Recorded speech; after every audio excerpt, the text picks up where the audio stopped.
people stay in religion is because they don't know that there's anything better. Mm-hmm. I mean, they just don't. And they say, too, well, what else is there? What kind of community can I have when I get out? Or how do I get the sense of meaning and purpose that I found in religion? And I think there are so many things that are so much better. I mean, the experiences that I have now are more mind-blowingly fantastic and magical than anything I've read in the Bible or heard about in religion, because reality is so much more expansive than this ancient textbook of ideas that human imagination created. This is reality we're talking about. Take us through one of your trips, I guess.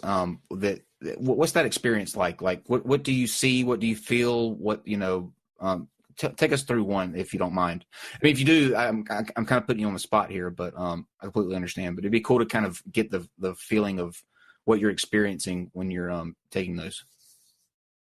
Sure. I think that one of the greatest powers of psychedelics is, well, it is experiential. And this is kind of the opposite of dogma. Dogma is about an idea and a teaching. And this is about actually experiencing something first and then forming your ideas after that. So you hear something like, love your neighbor as yourself, said by Jesus. And that's a great idea. Yeah, I love that idea. But imagine experiencing yourself as love and the whole universe as love and being engulfed in that love. And that's so much more powerful. So I've experienced like a feeling state of being one with the whole universe. And this is a very common experience that people have. And just feeling my connection to everything, and like I was hugged by all of reality. And I've often experienced my consciousness expanding outside of my body, or at least that's my perception, right? And entering the bodies of plants and animals and even other people, and just really through that realization, understanding the connectedness and aliveness of all things and how I'm a part of nature, not separate from it. So in the supernaturalist worldview, there's a spiritual order and a natural order, and the spiritual superior to nature, and we're fighting against nature for survival, and we die in the end, and it's a losing battle. Well, we're not separate from nature. We're not above it. We're a part of it, and we're connected to everything. And so one experience that I had, pretty wild experience, I experienced myself as a woman having sex with a man. And like I felt I felt the sexual organs of a woman in this experience, in this body, and all the feelings of pleasure that she felt. And then after that, I experienced myself being pregnant and having a baby, and then giving birth and being connected to this infant with an umbilical cord. And then my consciousness expanded. I experienced myself as birds having sex. Then I expanded again, and I experienced myself as planets and stars having sex and reproducing, which they do, by the way. Sexuality is something that's integral to the whole universe. I mean, like the Big Bang was like a giant orgasm, an explosion of life. Galaxies collide with each other, and the Milky Way is on a collision course with the Andromeda Galaxy, and when they collide in, I think it's 5.1 billion years, they're going to enter a starburst period and give birth to millions of stars. So from that experience, I understood that my sexuality connects me to the rest of nature, that I'm a part of nature, and that I'm not alone in a fundamental sense when I understand that I'm nature, and that this whole thing is really connected, and it's beautiful and it's sacred. And for me to harm another person is really to harm myself, because there is a sense in which everything is really connected, and which all of nature is connected. So I don't see many people running around hitting their foot with a hammer, right? So when you have this understanding and this felt experience that we're all connected, it's harder to destroy nature. It's harder to harm other people when we have these experiences of expanded consciousness, because they tend to lead people to feel these states of oneness and love and unity and connection. So that's just one example. And those have real consequences, because then in that case, for me to love my neighbor as myself, when I experience my neighbor as a part of myself and myself as a part of my neighbor, it just doesn't make sense to do anything else but love them. I have to ask about the birds having sex thing. What was that like? I can't leave that one. I have to know. I wasn't expecting very that. Interesting. What kind of what do you, in terms of psychedelics, what were some of the types that you were using? Because I know that there's several different varieties that use. What are in your experience, the best ones to produce certain effects? Well, that's really an ongoing debate. I really love psilocybin or magic mushrooms. I think they're relatively easy to get a hold of. They're relatively inexpensive. They're easy on the body. I mean, but LSD and ayahuasca, DMT, they're great. I mean, there's so many different. Ibogaine or iboga is a plant that comes out of West Africa, I believe. It blocks the symptoms of opiate withdrawal entirely.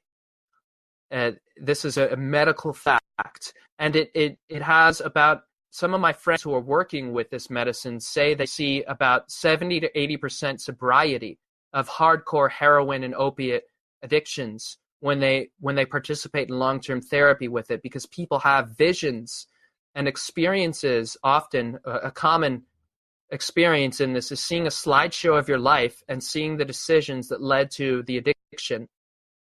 So these are amazing and powerful tools, and actually there's a word for them. It's called entheogens, and it means, the translation of that is experiencing the God within. So it's experiencing your own divinity or your own power. And I think that that's part of the solution to the trauma of religion. And what people are looking for in religion is power and freedom from suffering, enlightenment, a sense of meaning and purpose. And that's to be found most powerfully within yourself, not outside of yourself, and within the rest of humanity and within the rest of nature. And so I wish that all this energy, all this human capital that's being poured into these religious institutions, what if we all took psychedelics or not just that, cultivated greater awareness and consciousness and invested all that energy into climate change or saving the planet? What could happen? I think that I believe it was ayahuasca. I used to be kind of a fan of Graham Hancock and his theories about the Sphinx. And I was watching an episode with him on Joe Rogan one time. They were talking about ayahuasca and how you had to go and have you had to take it under the supervision of a shaman, I believe he was saying, and that that's how he big guide. Well, he said shaman. No, yes, that was the any term type that of guide ayahuasca, because it's a DMT. It's going to be a DMT trip, so you had to be guided through it. It was like a root that you boil, and he was saying that he drank that, and he said that it unlocked. It was like going through doors. He would go through a door, and there would be this part of his life that he would almost revisit, and it kind of brought some healing to him in a way for past situations that maybe he either did wrong in or left unfinished. He was able to kind of go back in his mind and finish those off to feel better about them. So it's definitely, Steve, I know you wanted to, you've got some things about DMT that you want to talk about or ask. Well, I'm more fast about the ontology of the shared experiences. But by the way, I to go back just because I want to touch on something that we had talked upon. You had asked about heaven and hell, which one is actually more influential. And I do think, obviously, that the fear of hell it supersedes the love of God. And the reason I say that, and I want to get this on this particular video, is that I see a lot of theists that don't have a love for God. What I see is a love of the concept of a God. They have an idealistic idyllic notion of what Jesus is, this personification of good. An anti-theist would be somebody who isn't against God, but against the concept of God. And I see that a lot with theism. I see a lot of religious people that for some reason the idea of God is what I think they're in love with, right? But it's not God itself, because there's no object there that I can see for them to have this kind of a love feeling for. But I wanted to say that. But so when it comes to this ontology of like DMT, a lot of people have these shared experiences, like the mechanical elves and the jesters and things of that nature. Now, there's different ways you can look at these types of similarities. You can look at it from a constructionist approach, which would be something along the lines of we all have the same biological hardwiring, right? Or you can take a more literalist approach that they are actual entities, and there's actually a couple things in between.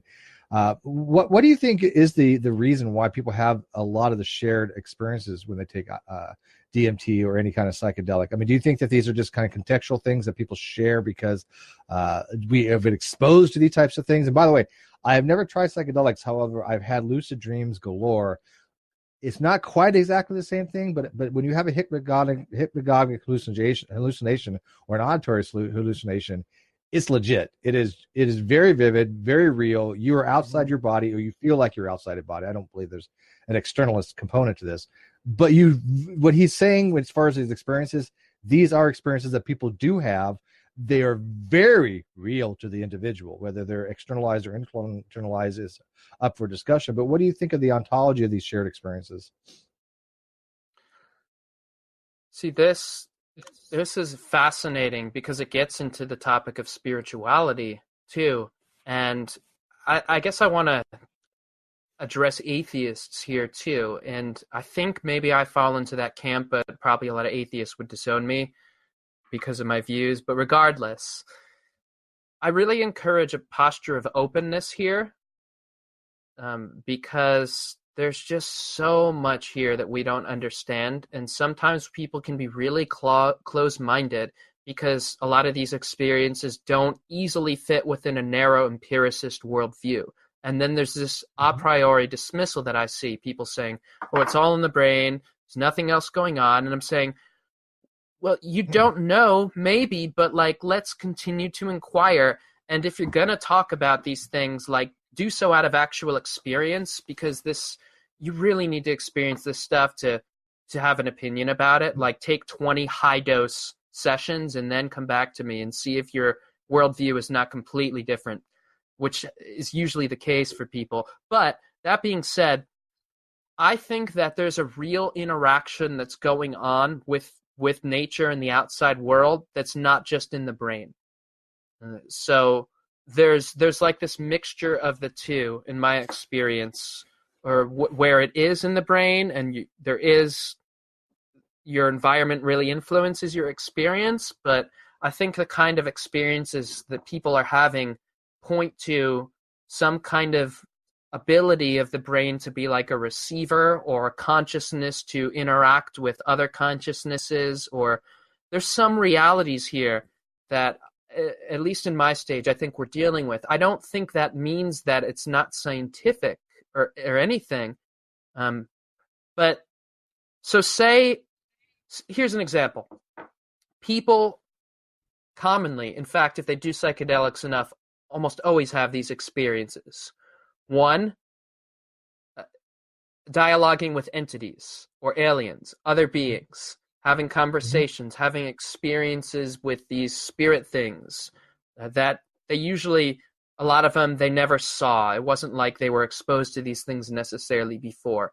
Past life regressions, or that have implications for, say, reincarnation. This is a real clinical problem for me, or not problem, issue, by the way, because I talk with people and I'm going to be dealing with patients who have these experiences. So this is actually a practical thing. Like, how do I work with this? And having like I said, your consciousness expand, experiencing non-duality, not experiencing yourself as an individual, or having like experiences of things like death. So there are all kinds of these wild things that I would have dismissed as just new age bullshit like 2 years ago. But now that I've had enough of these, I just can't fit my mind neatly around them. I'm not saying that it isn't all